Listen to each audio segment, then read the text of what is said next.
নমস্কার বন্ধুরা, আমি শ্রাবন্তী আর গ্রিনরুপ গার্ডেনে জানাই সবাইকে স্বাগত। বন্ধুরা, আমাদের আম গাছে আমের পালা প্রায় শেষ। আমাদের আমগুলো অনেকটাই ম্যাচিওর হয়ে গেছে, কিছু কিছু আম তুলেও নেওয়া হয়েছে, আর কিছু গাছে আম রয়েছে। এই সমস্ত আমগুলো কিছুদিন পরে আমরা সব তুলে ফেলবো। আমাদের এই সমস্ত আমগুলোকে এই যে আমাদের সামনে যে বর্ষা আসছে, এই বর্ষার আগে থেকে আর আমাদের শীতের আগের মুহূর্ত পর্যন্ত বিশেষ কিছু যত্ন পরিচর্যা নিতে হবে, যাতে করে আমরা আগামী সিজনের জন্য গাছটাকে যেন রেডি করতে পারি। আজকে সেই নিয়ে বিস্তারিত আলোচনা করব যে আমরা এই সময় কীভাবে গাছের যত্ন নেব, পরিচর্যা করব এবং কী খাবার গাছে প্রয়োগ করব, যাতে গাছটি যাতে সুস্থ থাকতে পারে, ভালো থাকতে পারে এবং গাছের বৃদ্ধি যেন ভালো হয় এবং সামনের বছরের জন্য যেন আমরা প্রচুর পরিমাণ ফলনের জন্য গাছটাকে রেডি করতে পারি। বন্ধুরা, পুরো ভিডিওটা দেখবেন, স্কিপ করবেন না, অবশ্যই আপনারা সব কিছু জিনিস পরিষ্কার বুঝতে পারবেন। বন্ধুরা, এই সময় প্রথম যে কাজটি আমাদের করতে হবে সেটা হচ্ছে প্রুনিং করা। কেননা প্রুনিংটা আমাদের খুবই জরুরি এই সময়, যেহেতু আমাদের আমগুলো হয়েছে। আমগুলো হয়ে যাওয়ার পরে আমাদের গাছের প্রুনিংটা কিন্তু খুবই প্রয়োজন। কেন আমাদের গাছের বৃদ্ধি ঘটাতে গেলে, গাছটাকে সুন্দরভাবে তৈরি করতে গেলে প্রুনিং করাটা কিন্তু অত্যাবশ্যক।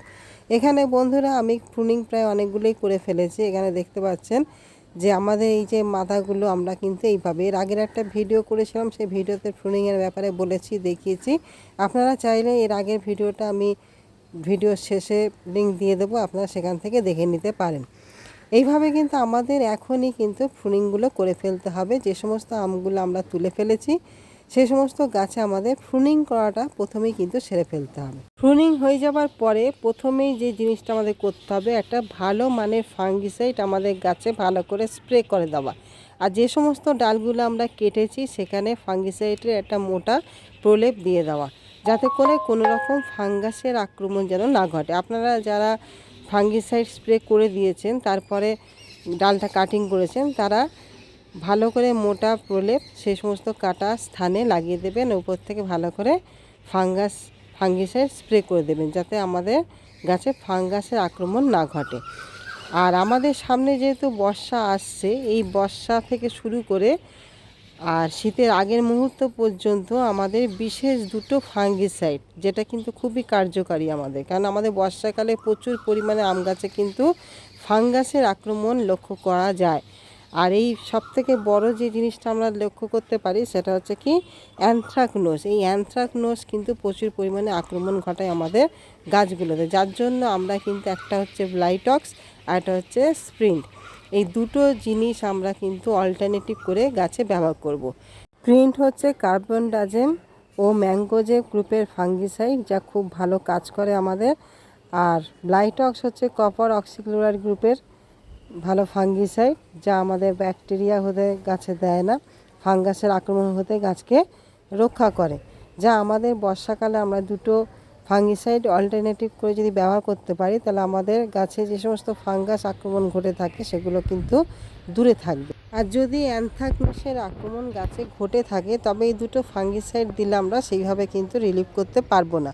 সেখানে আরেকটি ফাঙ্গিসাইড ব্যবহার করতে হবে, সেটা হচ্ছে নেটিভো। এই নেটিভো আমরা দুবার কিন্তু গাছে প্রয়োগ করব, দুটো ডোজ আমাদের গাছে দিতে হবে। আর যে সমস্ত পাতাগুলোতে আক্রমণ ঘটেছে সেই পাতাগুলো ছিঁড়ে ফেলে দিতে হবে, তাহলে কিন্তু আমরা অ্যানথ্রাকনোসের হাত থেকে কিন্তু গাছকে রক্ষা করতে পারবো। এটা গেল আমাদের ফাঙ্গাসের ব্যাপারে। আমরা এই ফাঙ্গিসাইডগুলো গাছে স্প্রে করব, আমরা এইভাবে গাছকে সুস্থ স্বাভাবিক রাখবো।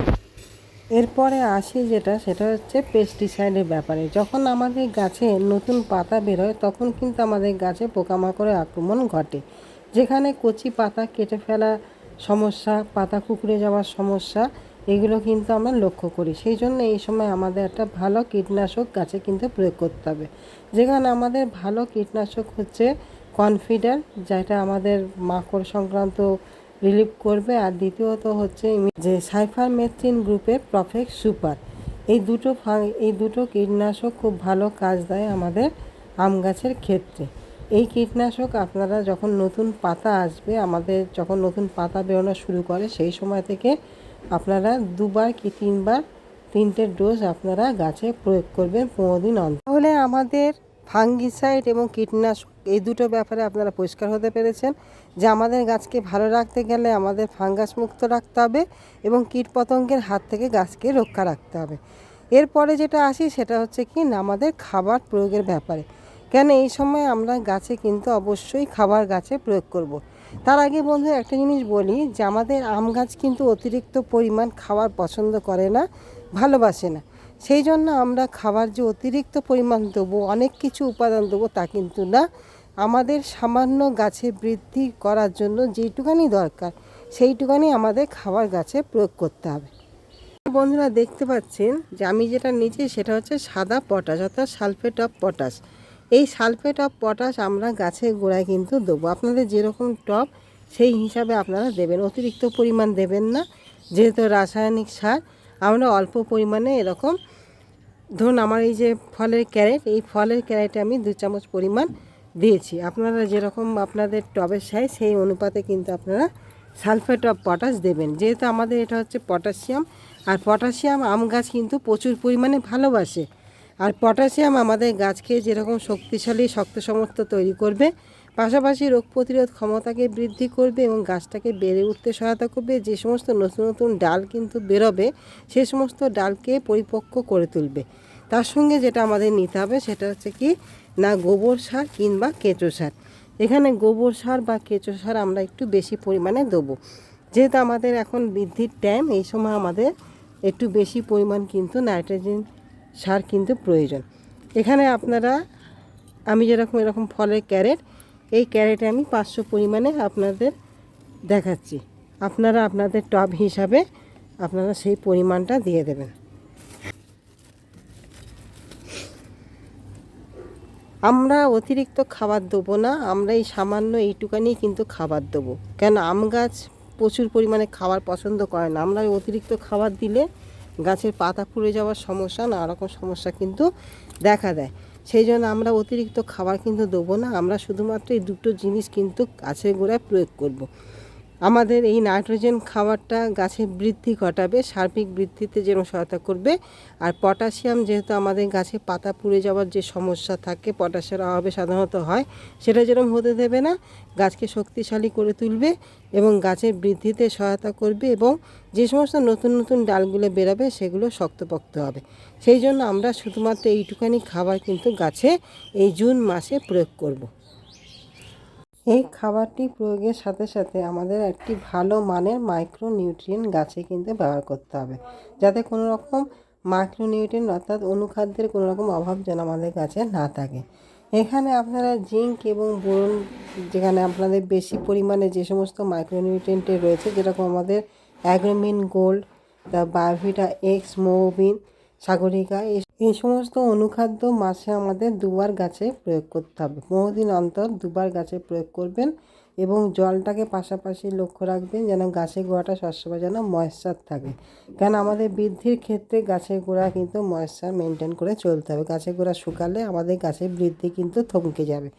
বন্ধুরা, এই ছিল আজকে ভিডিও। এইভাবে আপনারা যত্ন নিন, পরিচর্যা করুন আপনাদের গাছগুলো। আপনাদের গাছগুলো দেখবেন সুন্দরভাবে গড়ে উঠবে এবং আগামী সিজনের জন্য কিন্তু পুরোপুরি রেডি হয়ে যাবে এবং রোগ পোকার হাত থেকে, ফাঙ্গাসের হাত থেকে কিন্তু মুক্ত পাবে। বন্ধুরা, আজকে ভিডিওটি ভালো লাগলে এটি লাইক, কমেন্ট, শেয়ার করবেন। আর আমার নতুন বন্ধু হলে অবশ্যই একটা সাবস্ক্রাইব করে আমার চ্যানেলে পাশে থাকবেন। তাহলে আজকের মতন আসি। এতক্ষণ ধরে ভিডিওটি দেখার জন্য আপনাদের সকলকে জানাই অসংখ্য ধন্যবাদ। নমস্কার।